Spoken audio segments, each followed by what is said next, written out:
sir. Yeah.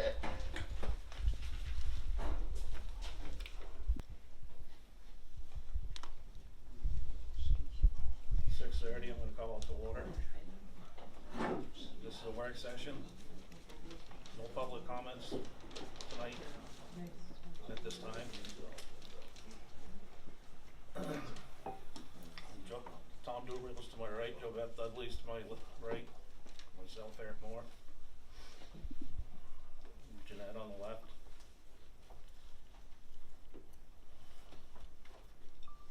We're all here for the same reason, Casella's presentation.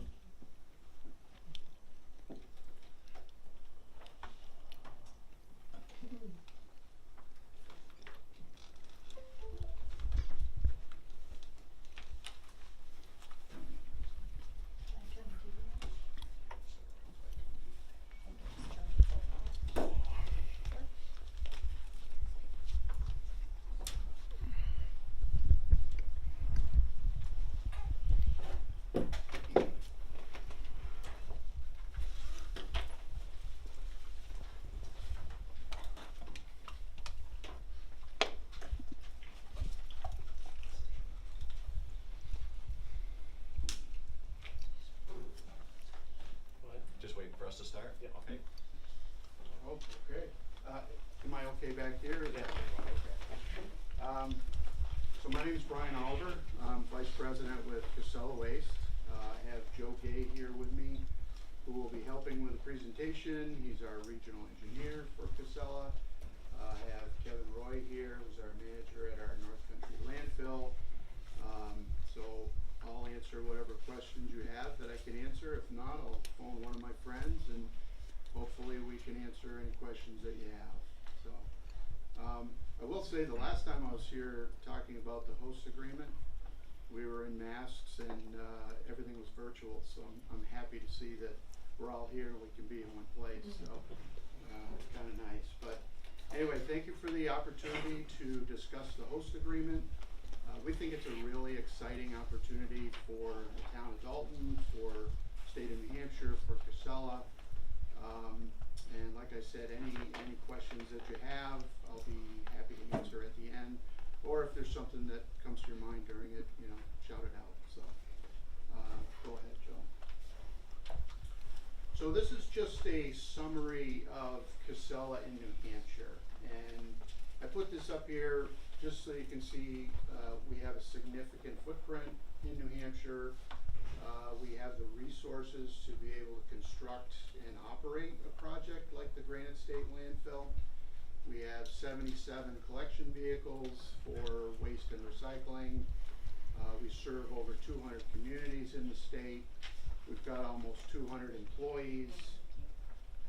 We dispose of 192,000 tons and pick up about 19,000 tons of recycling, and actually the majority of that is processed out of the state.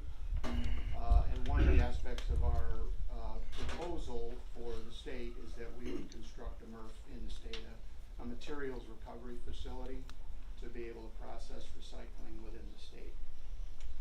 Excuse me, where do you expect that facility to be located? We don't know right now. I think you would probably locate it in a more populated area that has more of the recycling, so you don't have to transport it long distances, but they haven't landed on a specific site yet. Next one, Joe. So I have another question on this slide. For the 90,000 tons of organics, how were those handled? Were those composted? In a variety of manners. We have our an arm of Casella, our organics folks. There's composting. There's a whole slew of things. So other that than they do. composting, how would they have been handled? I can get you that information. I mean, we have, like I said, a recycling arm of Casella that can answer any of those questions. I don't know, Joe, if you have more than that. Facilities? Kevin with New Hampshire organics facilities. Sorry, excuse me? In New Hampshire? Yeah, or Rebecca. I believe it goes to Vermont. In Vermont. Yeah. Oh, in Vermont? A lot of it's hauled over into Vermont. Happy to get you that information. Okay.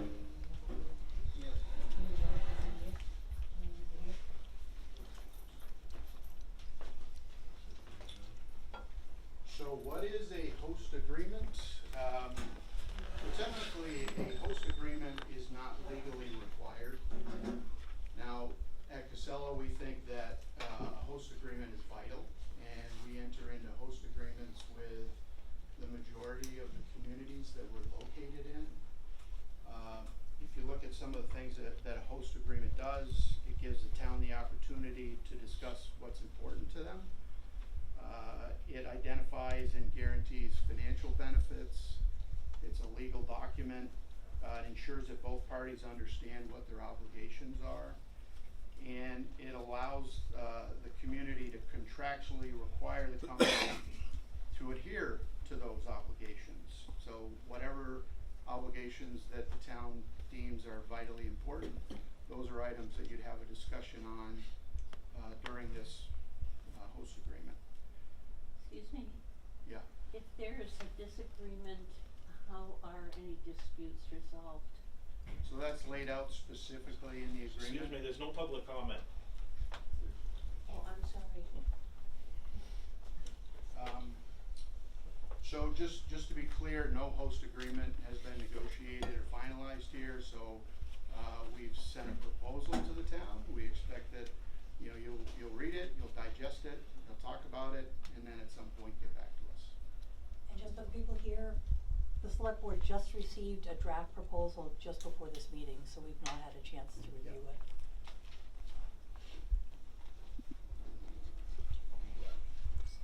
So some of the aspects of the proposal that are in here, there's a $2 million guaranteed annual payment to the town while the landfill is operational.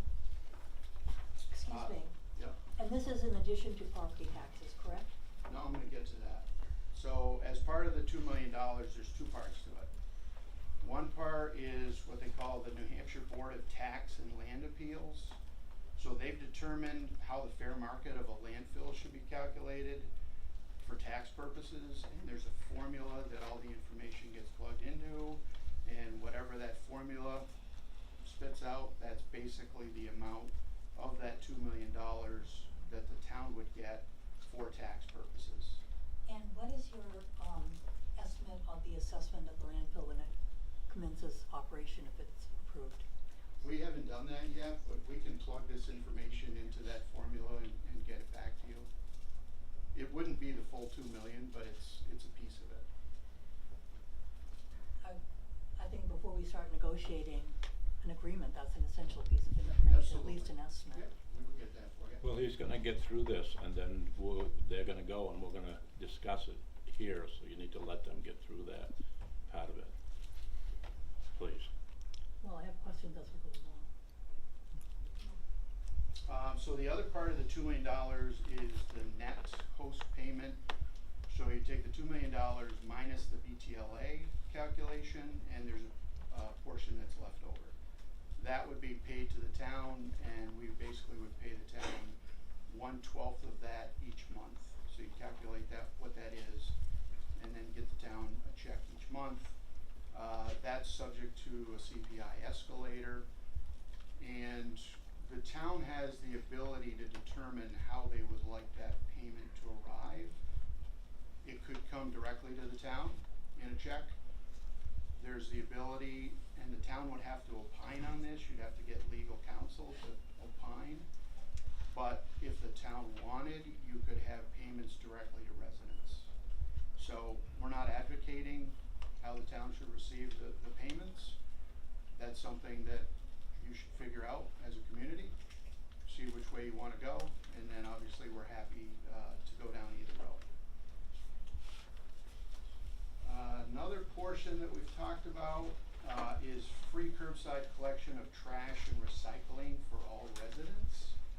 That would also be for non-industrial small businesses and town-owned buildings while the landfill is operational. We estimate that it's about $150,000 a year value in today's rates. Again, if that's not of interest to the town for some reason, that's a piece of this that can get discussed. We would look for you to come back and determine maybe you like it in another form. So I think we have to be careful when we're looking at comparison. Right now, we're paying less than $15,000 a year for tipping fees. Our tipping and transportation fees are less than 30. So, to throw out that, $150,000 is not equivalent to what we're paying. I do have a But question if I with just free comment on curbside that. collection of recyclables, that would be single stream recycling? It would be single stream and MSW, and what you're talking about is entirely separate, and I'll get to that. What we're talking about here is that if every resident in the town of Dalton would like to have their trash and curbside recycling picked up, that's something we would offer. So Okay, that's so separate than your transfer station. I do have a question for how that would work, because in the town of Dalton, we have dirt roads that are mountainous that would be hard for trucks to get it up and down. So how would that work? We have problems with bears. The other thing I question is, for single stream recycling, my understanding is that's the least efficient way of processing recycling, and it causes more waste to be, the waste amount to be increased. So why would we want to go to a less effective means of handling recyclables? We don't find it to be less efficient at all. And in terms of But how it would be what I'm collected. seeing in data is that when you have single stream, the waste amount is higher because it's easier for people to just throw things away instead of. We could discuss that as a board to other options as well. I mean, there is residue that comes from single stream recycling, but it's a very efficient way to process it in terms of having everything in one bin as opposed to having to separate everything. So to your point, if there's a different way that you'd like it handled, we're more than happy to have that discussion. In terms of picking up on in rural communities, we do it all the time. So again, if it's something you're interested in, we're more than happy to have that discussion. Another piece that we've talked about here is $50,000 a year to the community. We would think that this would be something that you could use to enhance the town's aesthetics. You could promote health, safety, and welfare of town residents. I don't know exactly what it would be that the town would be interested in, but again, we would be happy to contribute $50,000 a year for projects of your choice. And that would be per year, not replenished, so that if we spent, $40,000 one year, we would only get the $40,000, we'd get the full $50,000 to carry it forward to future years? Yeah, we'd be more than happy. We don't want you to spend 40 and lose 10, absolutely. So, if you go under 50 and you carry it over, another year you go over 50, absolutely fine. Yep, and that would be subject to a CPI escalator as well. The other thing that you were speaking about is the transfer station. So we would accept up to 1,000 tons a year of trash, so that would be municipal solid waste or construction and demolition debris, beginning when the host agreement is executed. So most of these benefits we would expect to begin when the landfill starts operating. This is one that we would provide as soon as a host agreement was executed. So I just want to make that distinction. And again, for people to understand, what we're really looking at in benefit to the town is more like $15,000, because that's what we're paying for tipping fees now, currently. So 65 is grossly inflated. We process about 200 tons per year, not 1,000 tons. Yeah, understood. And we would still have to have our transfer station and our transportation. Yes, so the disposal would be free. What we found is that oftentimes there could be something in your community that the town wants to embark on where they have to demolish something, some renovation to a town building. There could be years where you have a spike in generation. So we're saying it's up to 1,000 tons. If you don't use it, that's fine. If you only generate 300 tons a year, that's fine. But we would take up to 1,000. Excuse me, can you come up front? Everybody's like twisting their neck back to listen to you. Right. It's like really hard to or at least, or stand up on the other side of the Yeah. TV, cause. Wherever you'd like me. No, over, where people can see you. Everybody's Okay. twisting, trying to turn around, face the back, and Sounds good. thank you. So I'll just have go up here. So, if you add, those are all, cumulative, so you've got the 2 million, you got the curbside, the 50,000, the free disposal. That's approximately 2.3 million a year, which is higher than, the town budget was in 2023. The last thing that we would talk about here as well is some kind of a renewable energy project. So that's important to Casella. We want to embark on some kind of a project to capture the energy out of the landfill, and we would be happy to share on a net income basis some portion of that with the community. And that's just something that'll have to get discussed. We have an overview. Joe, I'm going to turn this over to Joe Gay for this piece. Okay, thank you, Brian. We had a slide in here, I think it might look familiar to some of the folks in the community, that just gives an overview of where we are with the permitting and development of the project. So I'm responsible for the permitting, and to date, this is a figure of the project. The white here is 116, Littleton just off the map here, Whitefield in this direction. The red line, if you can see it from back there, is the property line of the facility. This white line here is the access almost a mile into the proposed project area where the landfill is designed to be located.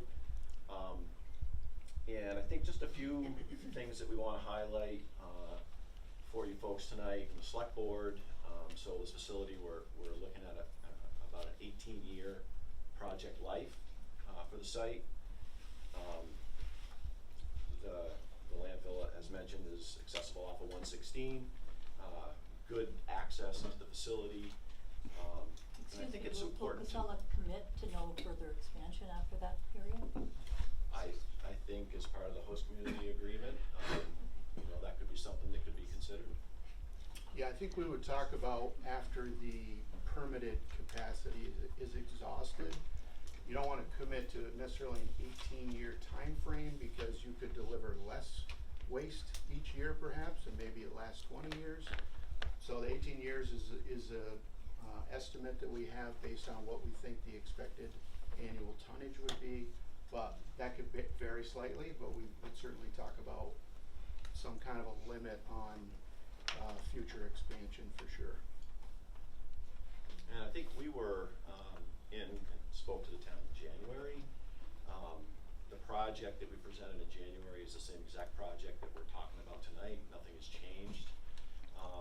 Prior to that, the company's been going at permitting and development for about 6 years on this project. And initially, it started off as a larger development scenario than it is today. At one point, it was 135 acres of landfill, 37 years of capacity, 17 acres of wetlands takings that would require mitigation. And today, we're at 70 acres, 18 years of capacity, and about 11 acres of wetlands takings. So the project has evolved over time and it's gotten smaller as we move forward. Critical infrastructure designed to protect human health and the environment. So this is a modern day Subtitle D landfill, meets all the state and federal regulations. We're going through that process now to make sure that our application conforms to all the rules and regulations. Those applications are all in. We have, I think, upwards of 8 permit applications that are in process. We've received 1 of the permits. And so as we move along, the state and federal agencies have questions for us about the application. They submit written comments. We reply to those written comments. And eventually, it's our hope that we end up with all the permits we need to develop.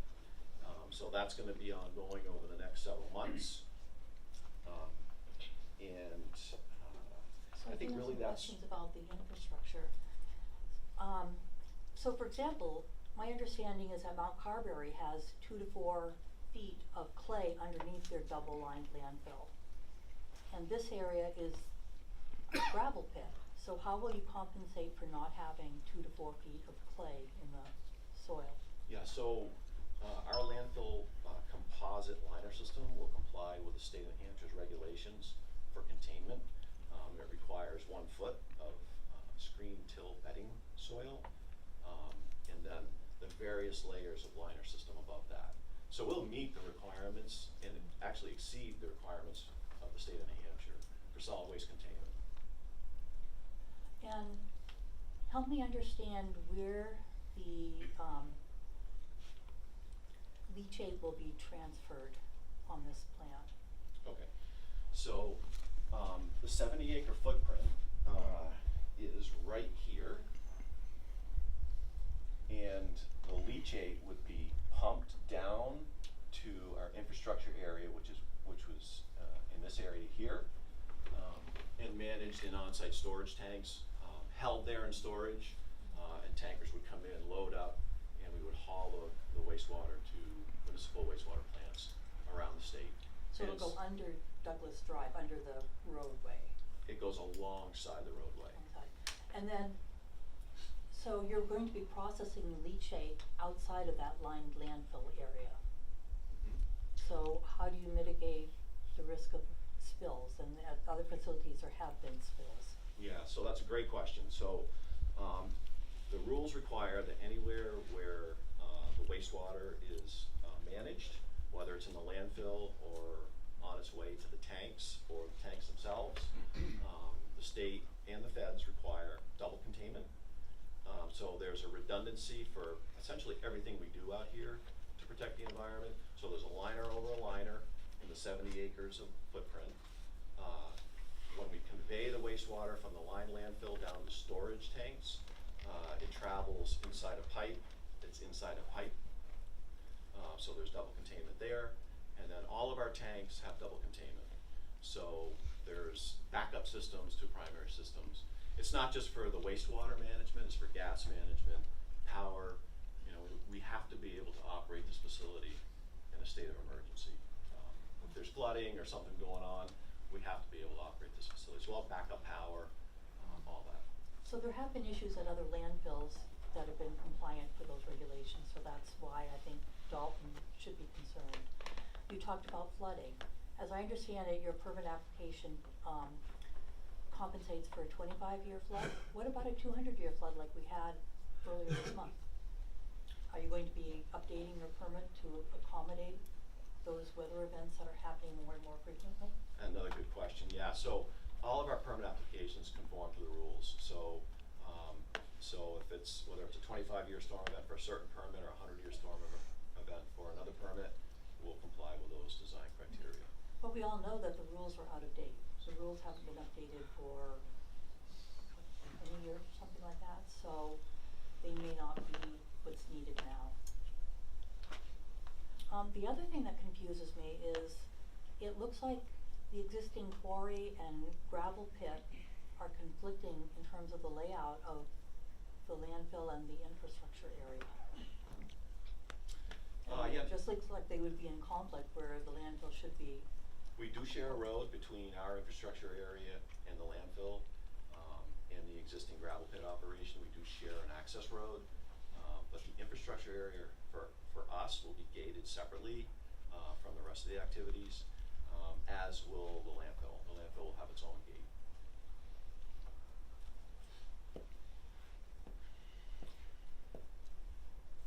I think Brian will go on the next slide. On this slide, are you going to talk about the last bullet on this slide? So potential for on-site leaf and yard waste composting, recycling, collection, renewable energy projects. I think we touched on that a little bit with Brian's. I think anything is on the table with the town. If the community decides there's certain things they want to see, I think we're very willing to discuss that with the town. So do you have those elements in the current permit application? Not the on-site leaf and yard waste composting, but we could add that. And The recycling collection is the community, that's the trucks in the community. So would there be processing of recycling at the site? So where would the recyclable materials go? I think as mentioned earlier, I think we're looking to centralize materials recovery facility somewhere in the in So the you middle wouldn't of the have a state. transfer station closer to here? No, there would be no, well, we haven't cited a location, but I think we'd be focused somewhere closer to our central hauling operations in the center of the state. I don't know, Kevin, Rebecca, if you have anything you wanna add to that? Yeah, similar to what we do now, it's collected and then transported down to the processing facility. Plus, we have our own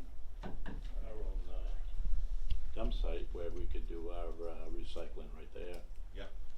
Yeah. Which we are doing now. Yeah, and if that works, why change it, you know? We operate similar facilities in Williston, Vermont, and Rutland, Vermont.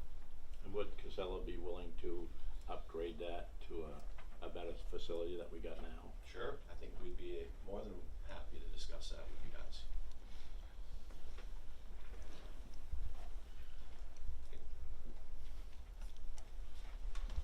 Well, maybe I'll take this one to see as how it's permitting. I think you did most of it, Joe, Okay, so. yeah, these are the Yeah. permits that we need, that are required. All of them are in process, and one of which, a permit has been issued. On the schedule,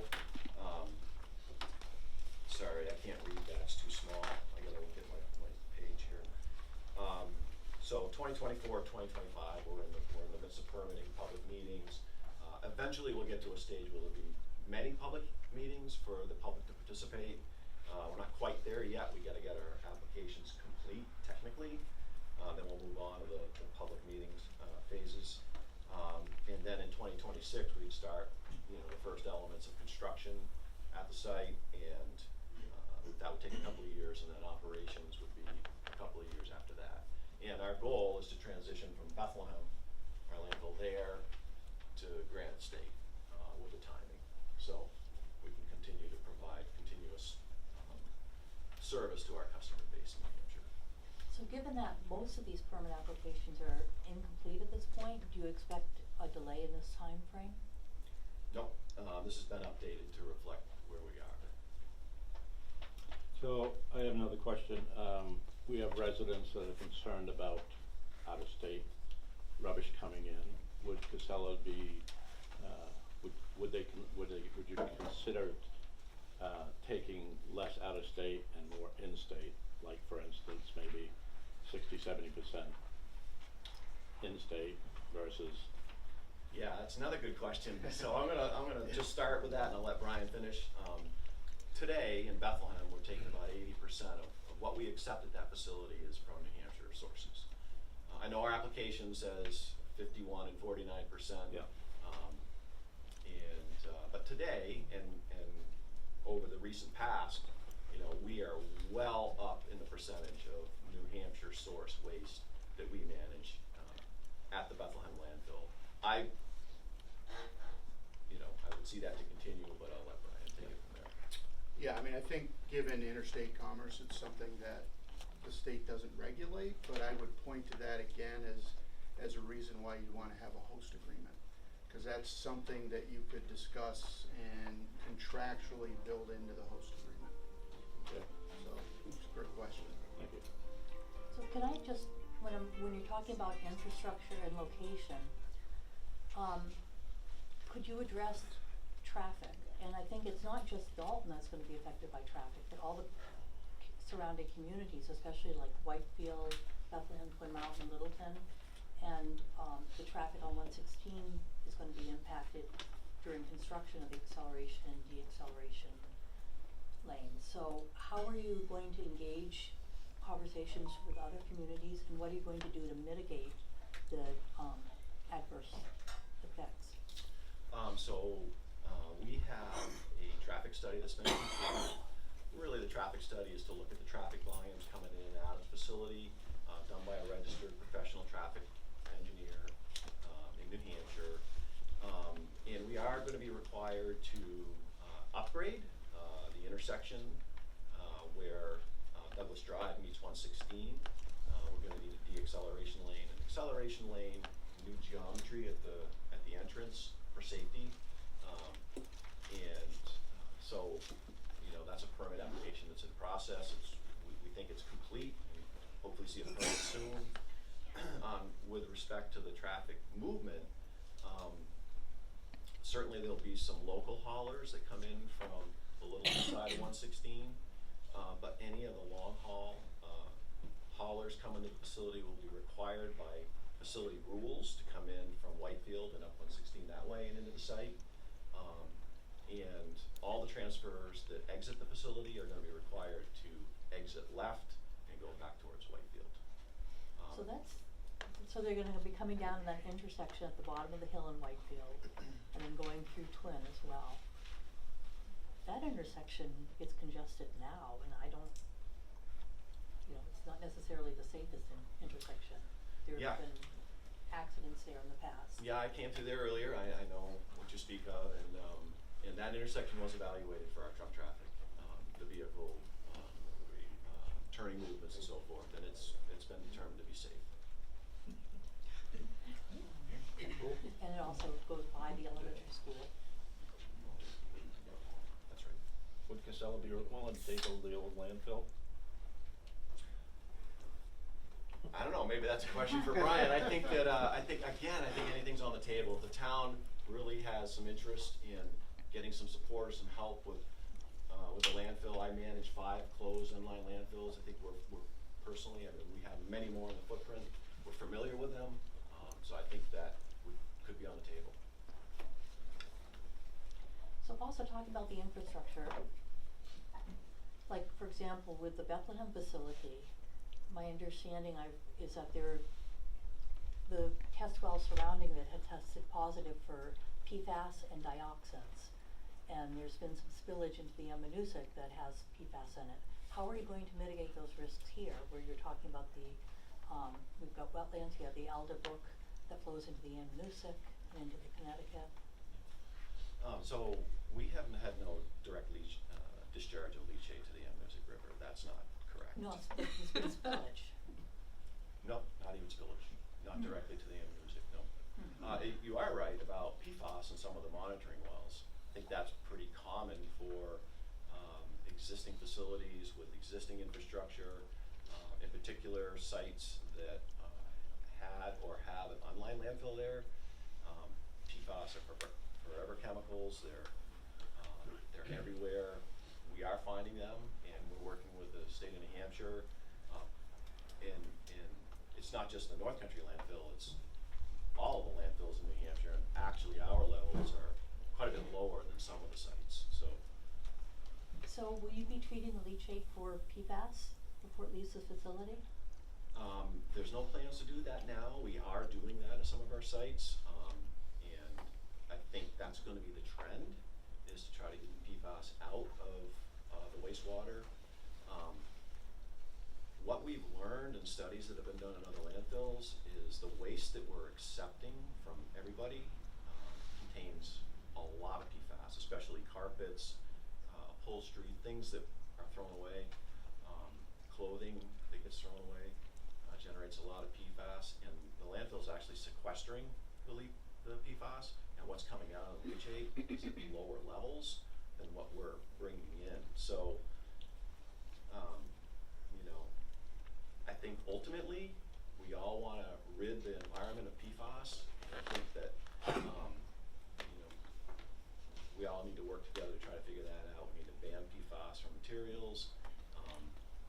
And just for people in the town to understand, many people close to the proposed site of this landfill have had their wells tested, and they're negative for PFAS at this point. That's a wonderful thing. That's good.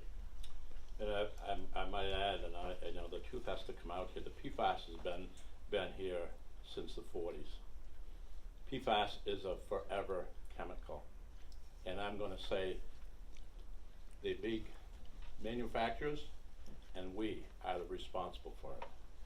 Because our own landfill right now is leaching PFAS into the Johns River going down, along with other chemicals that should have been taken care of a long time ago, which that's why we're bringing that up. Yes. Because So it has to just be for- taken care of.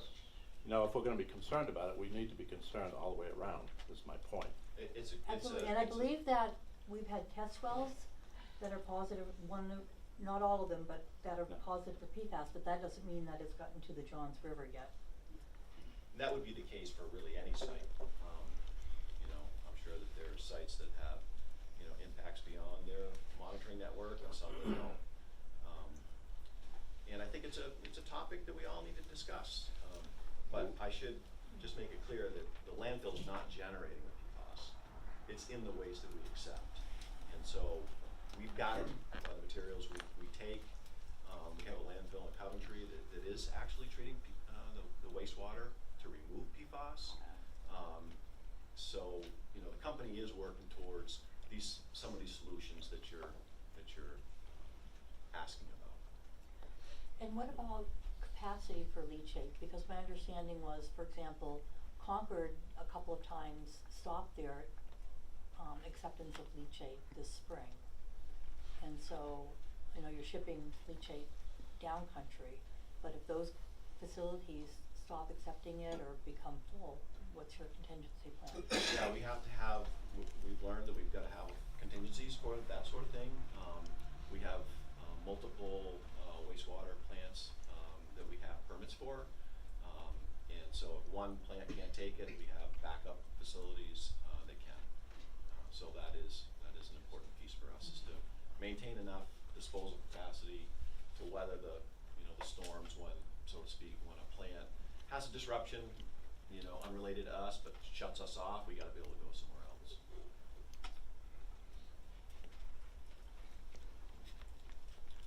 So maybe the last piece of the status, just to update folks, we do have a new agreement with the landowner, and it allows Casella the right to purchase 2 lots of record.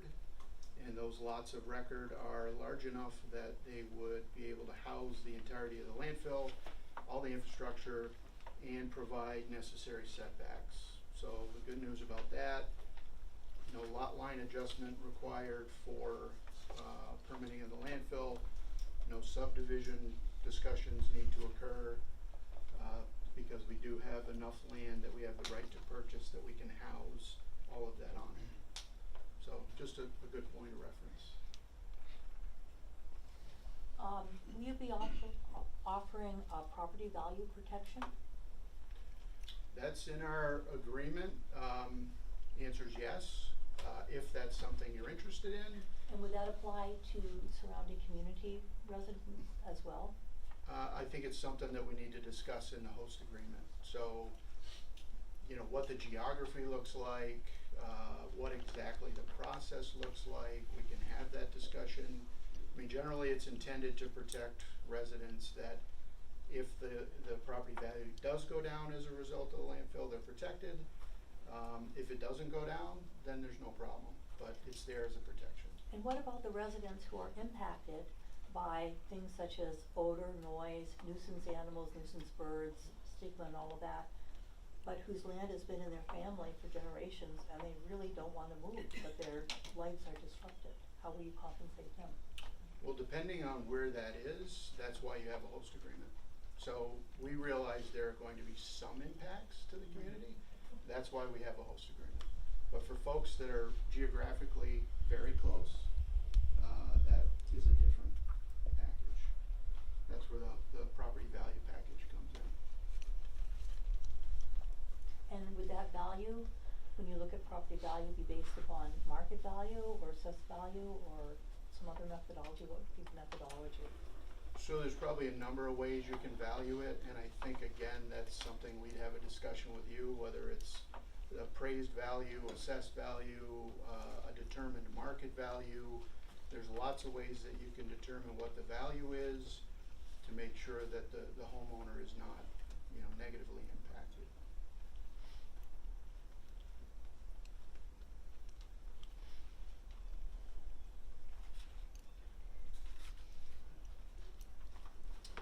So if we, No questions, Wayne.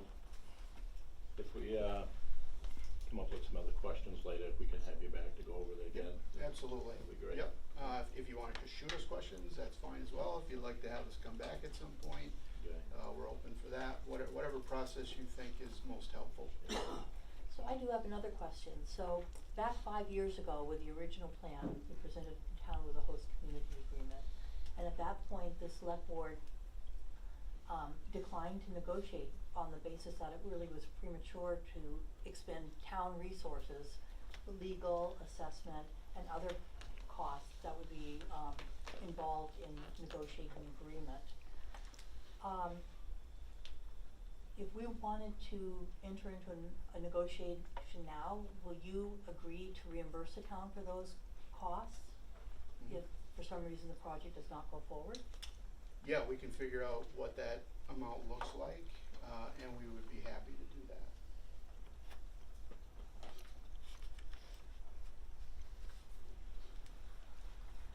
As part of the agreement, will you agree not to file for tax abatements? We're not gonna give away any of our legal rights. I think that's why you have a host agreement. You outline exactly what both sides' obligations are and what the expectations are, and both parties live by that.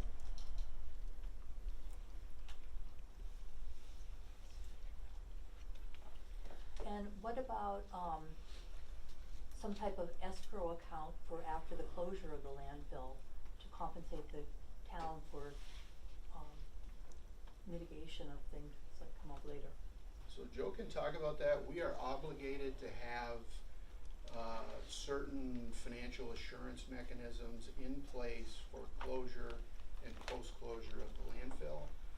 Those are requirements. I think Joe's more familiar with exactly what those are, but they are required. You're spot on. So there's two for closure funding in the event that something happened to Casella and we walked away from the landfill.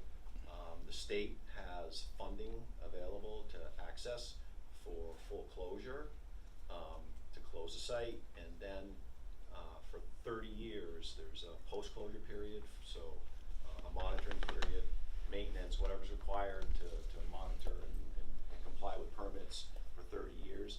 There's a separate funding mechanism for that.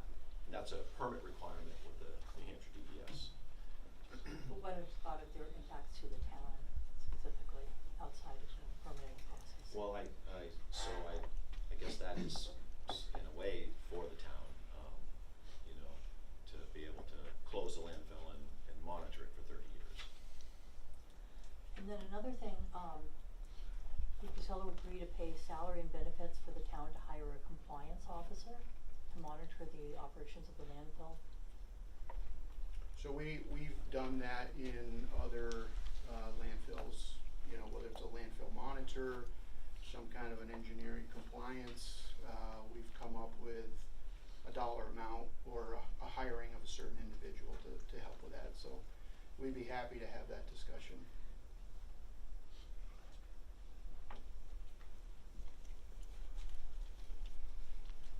I think if you took a few minutes and go to the open house and see what they've done, and also see the monitoring wells and what they have to go through on a regular basis is pretty impressive.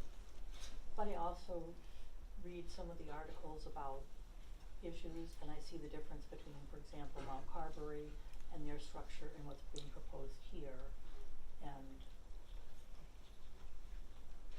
so I definitely have concerns.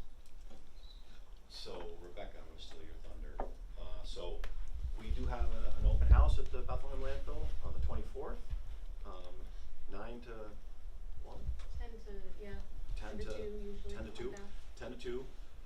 So Is that that's August 24th? It's August 24th. Yep. 10 to 2. It's an opportunity for anybody that's interested to see how a modern day landfill works. You know, we have all of our consultants there. We have staff members from Casella. We pull in a lot of resources so people from the communities can come in and ask questions. And you know, you can ask me all day long, but you might want to go ask somebody else a question, kind of a third party independent person. We provide that resource at these open houses and give tours and stuff like that. So everybody's invited. Love to have a good turnout there.